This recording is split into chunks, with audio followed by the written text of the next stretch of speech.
This time it's happening in central Otago. The peaks of the Cardrona ski field above, and below, one of this country's oldest pubs. But this is a hotel in name only. For 123 years it served travellers and gold diggers on the road from Queenstown to Wanaka. Today it's a restaurant which breaks the law. Rosemary and Eddie Jones came to the Cardrona Hotel via Britain, Germany and the Yukon goldfields. Now they've converted this relic of our gold rush into a home and a restaurant.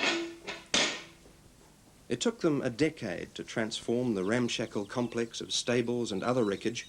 The hotel was so run down that it was simpler to start again and build with the local stone. The result? I couldn't get over how this couple have found my dream. Living in a gorgeous valley beneath a ski field, earning a living doing something they love in surroundings that reek of history. And the Joneses took great care to preserve the old hotel frontage by propping it up and building a new frame. But it hasn't all been plain cooking. Right now, the Joneses are in a spot of bother with the law of the land.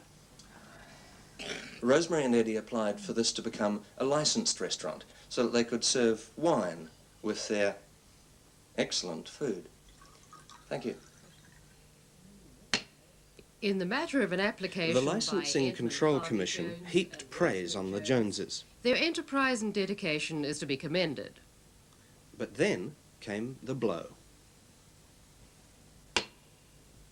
The Hotel Association of New Zealand had filed an objection. This is not a hotel. It cannot be called a hotel. The decision? We authorise the liquor licence, but in our view the proposed name would be misleading. And finally, we are not prepared to accept a name which includes the word hotel. That decision was made nearly 3 years ago. Now, Eddie and Rosemary reckoned they could live with that and just give up the word hotel, but so many people have come through this valley and applauded what they've done with this frontage and been absolutely horrified when told that the word hotel must go. But Eddie and Rosemary still have a very definite problem. The paintwork on the frontage at the moment is getting so bad that if they don't paint it over quickly, the wood itself may deteriorate, and so the frontage would rot away. I think it should stay as it is, and that's how we felt right from the beginning, because it's a historic place, and the public demands it too. Everybody we talk to says, oh no, you can't paint it, you can't change it. So, Eddie, yes, I agree. I think if you just put the word the Cardrona up there, that could mean nothing. To the travelling public, they might think it could have been an old library, an old theatre. The fact is, the word hotel, it shows that it is one of the few remaining hotels from the Gold Rush days. But can you not see the point that the objectors have, that some people might be confused? In the 2 years that we've been open, we've had nothing but encouragement to keep the name. We haven't been hassled at all by people who've come in, demanded a drink. How do they react? that's fine. Yeah. No, they don't get nasty or anything. They have their bowl of soup and then they can have their beer, that's all right. Yeah, yeah, okay. Eddie and Rosemary have support for their stand from more than just locals and passing travellers. Up in Wellington, they have an ally in the Historic Places Trust, Director John Daniels. The hotel is one of New Zealand's best-known goldfields landmarks, and I think the name Cardrona Hotel has been on it since the miners first drank there. Historic Places Trust would naturally like to see the name stay on the building as part of its history, and I can't really see who's being harmed by that being done. Now, if the law were to be bent just for the Cardrona, it sure wouldn't be the first time. The last licensee was a legend.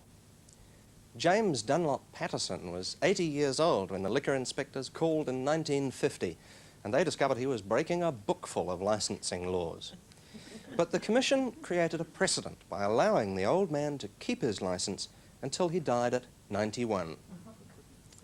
It's all in here, the story of the Cardrona, and the author of Tavern in the Town is pub researcher James McNeish. Any move to change the name seems to me to be flying in the face of a considerable body of historical evidence, namely that it was an anomaly, that although it provided no beds, and I don't think many meals, and very little drink, nonetheless, it was, if you like, as I think I've said in the book, this hotel was greater than the sum of its parts. What it did was provided a service and a valuable service to the community. Now, in the eyes of the Licensing Control Commission, that was what mattered.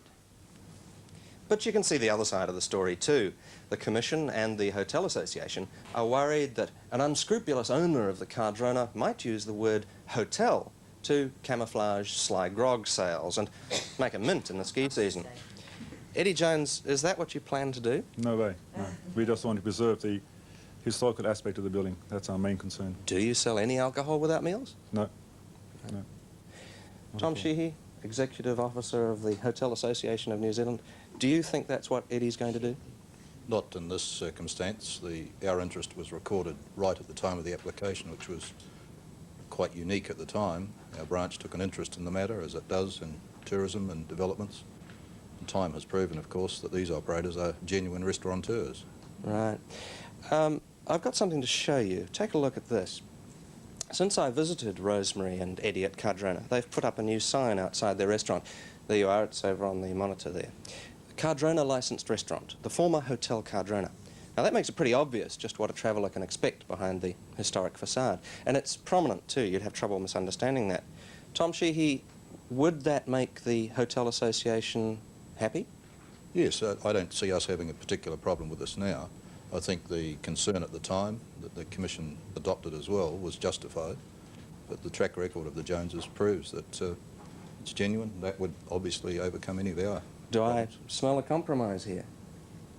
Would you two be prepared to get together now and say, go back to the Commission and say, you say, I withdraw our objection, you say, yes, we are prepared to put up a sign, and would you be prepared never to advertise the place as a hotel? Yes. Oh, yes. So the word hotel would only ever appear on the facade? Yes, yes.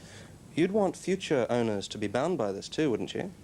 I suspect the Commission would want some involvement on it, but ours was not so much an objection, but an interest at the time. And what's been suggested now would seem to overcome that. It's practical. We're fully aware of the historical importance and background of this property, and it would be tragic to see that name go, I agree. Eddie, how do you feel about that? Very pleased. Great. Great, yep. Gentlemen, Yep. lovely, a happy Good. ending. Thank Good you luck with both the very rest of it. much.